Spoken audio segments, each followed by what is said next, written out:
औज़ुबिल्लाहिमिनश्शैतानिर्रजीम बिस्मिल्लाहिर्रहमानिर्रहीम। मैं हूं आपका तबीब हकीम लियाकत अली खिची और आप देख रहे हैं हमारा यूट्यूब चैनल हर्बल वर्ल्ड। और आज हम जिस टॉपिक को लेकर आए हैं उसका उन्वान है जी नब्ज़ सीखने का आसान अंदाज़। दोस्तों, मेरी ये कोशिश होती है कि अतिबाए कराम के लिए वो टॉपिक चुनूँ, वो रास्ते चुनूँ, वो आसान अंदाज़ उनके लिए अपनाऊँ जिससे तिब उनको जल्दी समझ आ जाए, आसानी से समझ आ जाए और वो इंसानियत की भरपूर खिदमत कर सकें और तिब दोबारा से अपना अरूज हासिल कर सके, अपना खोया हुआ मकाम हासिल कर सके। इसलिए मेरी ये कोशिश होती है कि जो भी आपको समझाऊं वो इंतहाई आसान आम फहम हो ताकि आपको जल्दी से जल्द समझ आ सके। तो सबसे पहले हम नब्ज़ की तारीफ़ कर लेते हैं कि नब्ज़ से मुराद क्या है, क्योंकि जब हमें इसकी नब्ज़ की तारीफ़ का इल्म हो जाएगा तो कोई भी चीज़ हम बहुत आसानी से समझ सकेंगे।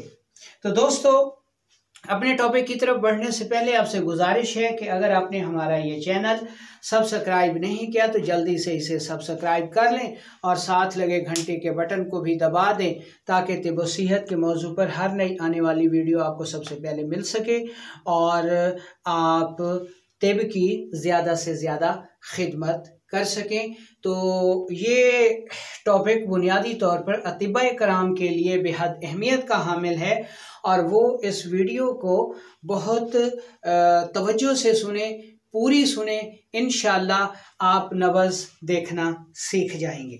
तो पहले हम तारीफ़ कर लेते हैं जी नब्ज़ की। नब्ज़ तिब का वो पैरामीटर है जिस पर तिब की मुकम्मल इमारत कायम है। इस वीडियो में हम आपको नब्ज़ के बुनियादी पैरामीटर्स जो है वो सिखाएंगे। ठीक है। नब्ज़ अमराज की तशख़ीस का एक ज़रिया है। ठीक है जी। अच्छा, अब हम नब्ज़ के ज़रिए क्या देखते हैं? सबसे पहला सवाल ये है कि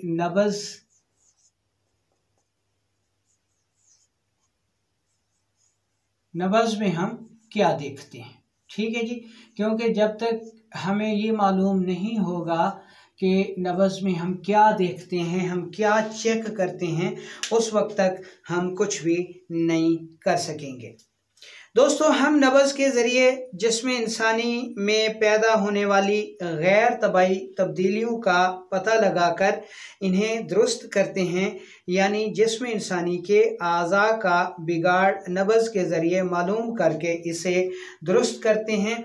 इस अमल को हम तशख़ीस कहते हैं। यानी नब्ज़ अमराज की तशख़ीस हो गई और जिस्म इंसानी में होने वाली गैर तबाई तब्दीलियों को मालूम करना, ठीक है, ये पैरामीटर कहलाएगा। अच्छा, तो अब हम अपने टॉपिक को आगे बढ़ाते हैं। याद रहे कि इल्म तिब में मर्ज़ की तारीफ़ ये है कि आज़ा के अफ़ाल का बिगाड़ मर्ज़ कहलाता है। यानी अब हम देख लेते हैं कि मर्ज़ की जो है वो क्या तारीफ़ बनेगी। ठीक है जी। मर्ज़ की हमने ये तारीफ़ की कि आज़ा के बिगाड़, आज़ा के अफ़आल के बिगाड़ का नाम हमने मर्ज़ रखा। ठीक है जी। यानी आज़ा के अफ़ाल के बिगाड़ का नाम मर्ज़ है। ठीक है जी। अच्छा, यानी हमारा दिमाग एक उज़्व है, उसके अफ़ाल ये हैं कि हर किस्म के सेल्स का एहसास करना। अब उसके ये अफ़ाल बिगड़ जाए एहसास करने का तो इसको हम मर्ज़ कहेंगे। ठीक है जी। अच्छा, इसलिए नब्ज़ सीखने से पहले हमें जिस्म इंसानी का इल्म होना ज़रूरी है, क्योंकि हम अज़ा के अफ़ाल के बिगाड़ का नाम मर्ज़ रख रहे हैं और इस मर्ज़ की तशख़ीस हम नब्ज़ के ज़रिए कर रहे हैं और नब्ज़ को हम पैरामीटर कह रहे हैं तिब का। तो इसलिए हमें ज़रूरी है कि हमें ये मालूम हो कि जिस्म इंसानी जो है वो क्या है, कैसे बना है और हम नब्ज़ में क्या चीज़ चेक करेंगे। तो अब हम चलते हैं और पढ़ते हैं जिस्म इंसानी को। ठीक है जी,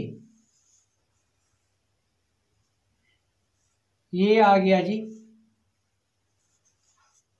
जिस्म इंसानी, ह्यूमन बॉडी। ठीक है जी, अब इसको हम पढ़ लेते हैं। ठीक है जी, अब सबसे पहले ये बात याद रखें कि नब्ज़ से ही ज़िंदगी और मौत का पता चलता है। क्या है जी?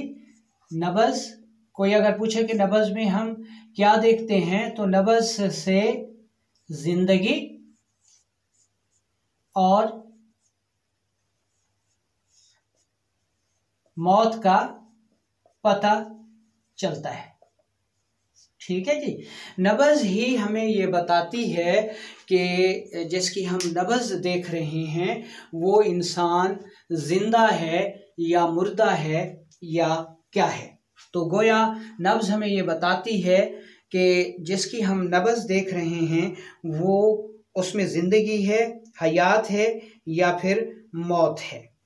ठीक है जी, तो गोया नब्ज़, ठीक है जी, नब्ज़ अगर ज़िंदगी है तो मुतहरिक है, चल रही है, और अगर मौत है तो नब्ज़ साकित है, रुक चुकी है। यानी हम ये देखते हैं कि अगर ज़िंदगी है तो नब्ज़ जो है वो मुतहरिक है।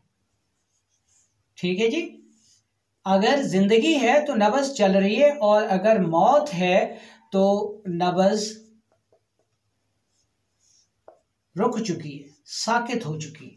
ठीक है जी, इस चीज़ का जब हमें इल्म हो गया कि नब्ज़ में हम ज़िंदगी और मौत का पता चलाते हैं, और अगर ज़िंदगी है तो नब्ज़ चल रही है, मुतहरिक है, और अगर मौत है तो नब्ज़ रुक चुकी है। ठीक है जी, उम्मीद है कि आपको यहाँ तक समझ आ चुकी होगी।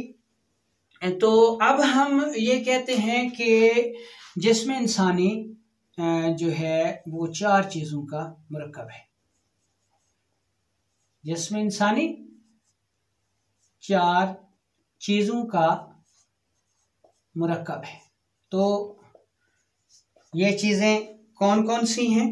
ठीक है जी, जिनका इंसान मुरक्कब है। नंबर 1, बेजान मट्टी। ठीक है जी, क्योंकि अल्लाह ताला ने इंसान को बेजान मट्टी से पैदा किया। इसमें जो दूसरी चीज़ है वो है पानी।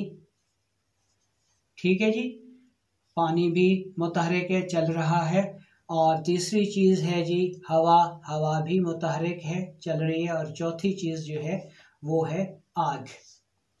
ठीक है जी, तो यहाँ पर आपको समझने की बहुत ज़्यादा ज़रूरत है कि जिस्म इंसानी 4 चीज़ों का मुरक्कब है। कौन कौन सी? नंबर 1 बेजान मट्टी, नंबर 2 पानी, नंबर 3 हवा, और नंबर 4 आग। ठीक है जी, अब ये बेजान मट्टी है। ठीक है जी, ये बेजान मट्टी है, और इससे क्या बनता है जी? हड्डी, यानी जो उज़्व बनता है उसको हम हड्डी कहते हैं। पानी, इससे जो जिस्मानी उज़्व बनता है उसको हम दिमाग कहते हैं। ठीक है जी, और हवा यानी खुश्की, इससे जो उज़्व बनता है उसको हम कल्ब कहते हैं। और आग, इससे जो उज़्व बनता है उसको हम जिगर कहते हैं। ठीक है जी, अब हमको ये समझ आ गई कि इंसान जिन 4 चीज़ों का मुरक्कब है उनमें एक बेजान मट्टी है, दूसरी चीज़ पानी है, तीसरी चीज़ हवा है, चौथी चीज़ आग है। मट्टी से हड्डी बनती है, पानी से काए मकाम दिमाग, हवा से कल्ब यानी दिल, और आग से जिगर बन गया। ठीक है जी, अब जो चीज़ मैं आपको समझाना चाह रहा हूँ वो चीज़ बेहद अहम है। नंबर 1 बेजान मट्टी, इसमें नबज़ नहीं होगी।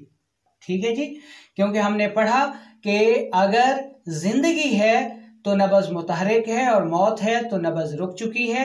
अब मट्टी चूँकि बेजान है, इसमें हयात नहीं है, इसलिए इसमें नबज़ नहीं होगी। ठीक है जी। अब बुनियादी तौर पर पहली चीज़ को हमने पढ़ लिया कि मट्टी में नबज़ नहीं होगी, हड्डी में नबज़ नहीं होगी। बाकी हमारे पास तीन चीज़ें रह गई, पानी, हवा और आग। तो इनको हम जो है वो पढ़ेंगे, यानी पानी, हवा और आग। ठीक है, तो नबज़ ये चीज़ें चूँकि हयाती हैं तो इनमें नबज़ चल रही होती है। तो अब हम इंसानी जिस्म में पानी, हवा और आग और इनसे बने हुए आज़ा, दिमाग, दिल और जिगर की गैर तबाई तब्दीलियों का जायज़ा लेंगे।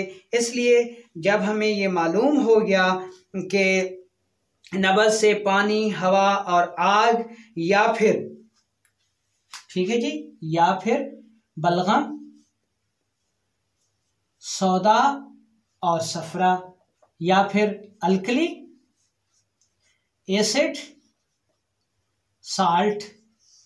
ठीक है, तो इन चीज़ों का, या फिर दिमाग, कल्ब और जिगर, तो हमें सबसे पहले पानी, हवा और आग के अफ़ाल का जब तक इल्म नहीं होगा उस वक्त तक हम नबज़ के ज़रिए दिमाग, दिल और जिगर के अफ़ाल का पता नहीं चला सकेंगे।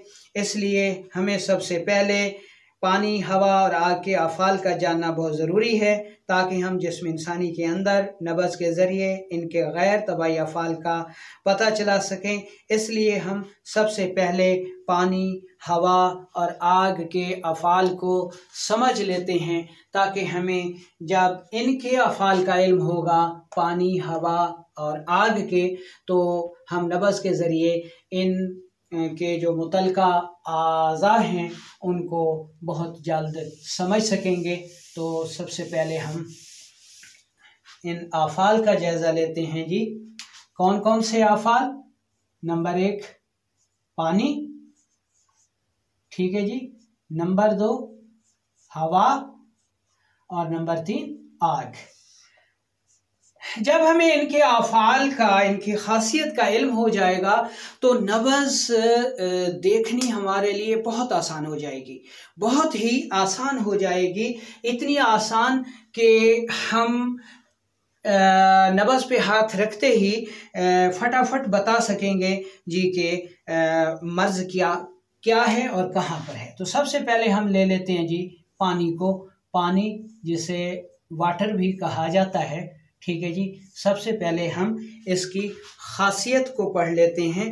पानी हमेशा नशेब में रहता है, यानी गहराई में रहता है। पानी को जितना भी ऊपर ले जाएं ये नशेब में ही आएगा, नशेब में ही पानी रहता है। यानी पानी का मस्कन जो है वो गहराई है, ज़ेरे ज़मीन है। ये नशेब फिर बुलंदी से पस्ती की तरफ आता है, ठीक है जी, बुलंदी से पस्ती की तरफ आता है, गहराई में रहता है। अच्छा, इसके अलावा क्या करता है पानी? पानी जी तस्कीन पैदा करता है, यानी ठंडक पैदा करता है, ठीक है जी। तस्कीन से जहाँ तबाई तौर पर जो है वो फरहत हासिल होती है, वहाँ गैर तबाई तौर पर इससे सुस्ती पैदा होती है, ठीक है जी।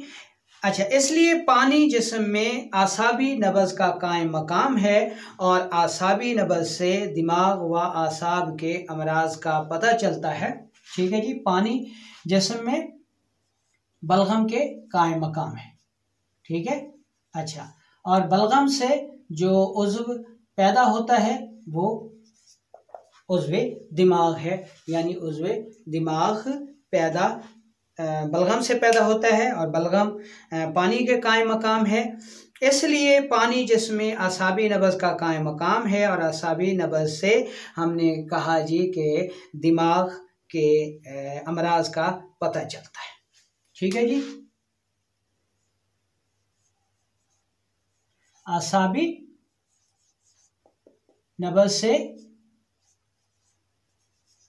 दिमागी अमराज का इल्म होता है। ठीक है जी, उम्मीद है कि यहाँ तक आपको बात समझ आ गई होगी। इसलिए आसाबी नब्ज़, ठीक है जी। अब हम देखते हैं इन सारी खासियत के बाद क्या नतीजा निकलता है कि जो आसाबी नब्ज़ होगी, पानी वाली नब्ज़ होगी, वो नरम होगी। ठीक है, नरम होगी, गहराई में होगी, क्योंकि पानी हमने कहा कि नशेब में रहता है, इसलिए असाबी नब्ज़ नरम होगी, गहराई में होगी,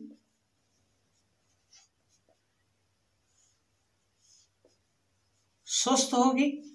इसलिए हम देखते हैं कि जो आसाबी नब्ज़ है ये गहराई में मिलती है, 1 ता 1.5 उंगली तक महसूस होती है। ठीक है जी। अब आपको आसाबी नब्ज़ और पानी की खासियत का इल्म हो गया होगा, तो पानी से हम आसाबी नब्ज़ को बआसानी तशख़ीस कर सकते हैं। तो अब हम चलते हैं अपने दूसरे, यानी पानी को हमने पढ़ लिया, अब हम हवा को पढ़ते हैं। ठीक है जी, हवा। दोस्तों, हवा हमेशा ऊपर को उठती है। हवा हमेशा, हवा की खासियत है ऊपर को उठती है, ये फिजा में रहती है। ठीक है, यानी फिजा में रहना पसंद करती है। ठीक है जी, हवा हमेशा ऊपर को उठने की कोशिश करती है और फिजा में रहना पसंद करती है। तेज हवा से, यानी हवा से तेजी पैदा होती है और खुश्की पैदा होती है। हवा से तेजी और खुश्की पैदा होती है। ठीक है जी, अब हमें ये मालूम हो गया कि हवा से तेजी और खुश्की पैदा होती है। इसलिए हवा जिसमें उज़लाती नब्ज़ का कायम मकाम है। ठीक है, हवा जिसमें उज़लाती नब्ज़ का कायम मकाम है। ठीक है जी, यहाँ तक भी आपको जनाब ये बात समझ में आ गई। ठीक है जी। अच्छा, जिस्म और उज़लाती नब्ज़ क्या है? उज़लाती नब्ज़ से कल्ब और उज़लात के अमराज का पता चलता है। उज़लाती नब्ज़ से कल्ब व उज़लात के अमराज का इल्म होता है। ठीक है जी।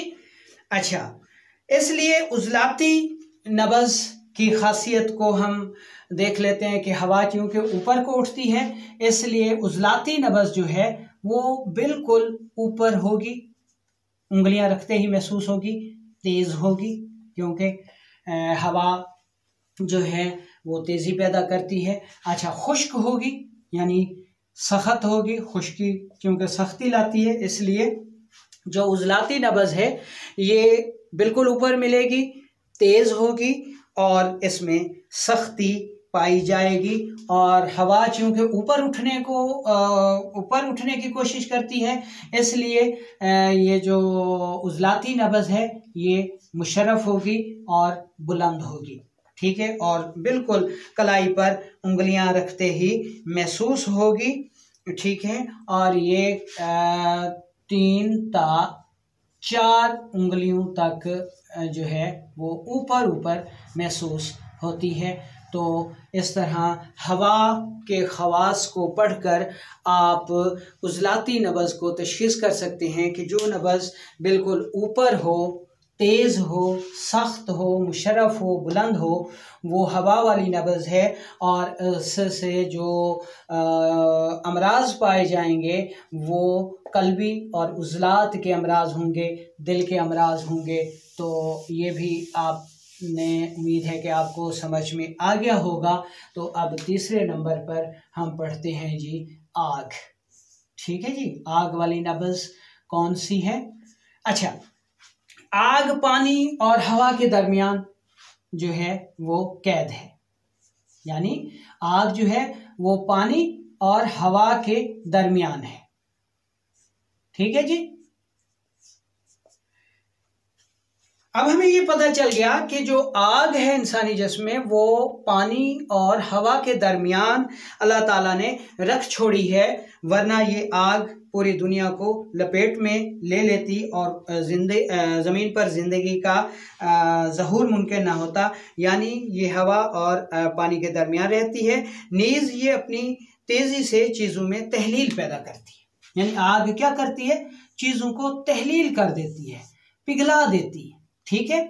अच्छा, और जब तहलील का अमल होता है तो चीज़ें पतली हो जाती हैं। ठीक है, पतली हो जाती है, नरम हो जाती हैं। तो गोया जहाँ पर आग होगी वहाँ पर तहलील का अमल होगा, चीज़ें पतली हो जाएंगी और उनमें सख्ती ख़त्म हो जाएगी, यानी नरमी आ जाएगी।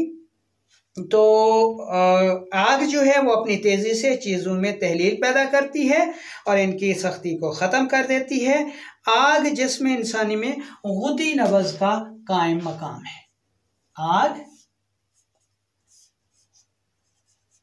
गुदी नब्ज़ का कायम मकाम है जिस्म।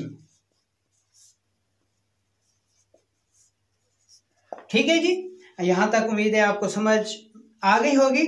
और गुदी नब्ज़ से जिगर व गुदद के अमराज का पता चलता है। गुदी नब्ज़ से क्या होता है? गुदी नब्ज़ से जिगर व गुदद के अमराज का पता चलता है। ठीक है जी। अच्छा, अब हम ये देखते हैं कि ये जो नब्ज़ है जिसको हमने आग वाली नब्ज़ कहा, ये चूँकि हवा और पानी वाली नब्ज़ के दरमियान मिलती है, तो ये इसके ख़वास क्या होंगे? ये पतली होगी, क्योंकि ये हमने पढ़ा कि तहलील से चीज़ें पतली होती हैं। तो जो आग वाली नब्ज़ होगी वो पतली होगी और हरकत में तेज़ होगी। पतली होगी, आग क्योंकि हरकत में तेज़ होती है तो गुदी नब्ज़ भी पतली होगी, हरकत में तेज़ होगी। अच्छा, अब इसको हम जो हवा वाली नब्ज़ है उससे तशख़ीस सर्वे करेंगे कि चूँकि हवा वाली आग भी हरकत में तेज़ होती है और ये आग वाली नब्ज़ भी हरकत में तेज़ होती है। इन दोनों में फ़र्क ये है कि जो आग वाली नब्ज़ होगी वो पतली होगी, हरकत में तेज़ होगी और नरम होगी। ठीक है जी। अब नरम को हम पानी से भी कर सकते हैं कि पानी वाली नब्ज़ भी नरम तो होगी लेकिन तेज़ नहीं होगी। आग वाली नब्ज़ जो है वो नरम तो होगी लेकिन पतली भी होगी और हरकत में तेज़ भी होगी और मिलेगी भी पानी और आग हवा वाली हरकत के दरमियान। अच्छा, ये नब्ज़ भी 4 उंगलियों पर महसूस होगी। ठीक है जी। तो इसको हम जो दूसरी 4 उंगलियों पर महसूस होती है हवा वाली नब्ज़, तो उससे इस तरह तशख़ीस करेंगे कि ये पतली होगी, हरकत में तेज़ भी होगी हवा वाली नब्ज़ की तरह, लेकिन इसमें फ़र्क ये होगा कि हवा वाली नब्ज़ जो है वो सख्त होगी और आग वाली नब्ज़ जो है वो नरम होगी, यानी इसका कवाम नरम होगा। अच्छा, लेकिन उज़लाती यानी नब्ज़ वाली हवा की निस्बत इसके कवाम में नरमी पाई जाएगी। तो दोस्तों, ये नब्ज़ सीखने का बिल्कुल आसान सा अंदाज़ है जो कि उम्मीद है कि आपको बहुत जल्द समझ में आ गया होगा। इसके मुतालिक कोई भी आपका सवाल हो तो आप लाज़मी कर सकते हैं। वालेकुमुस्सलाम।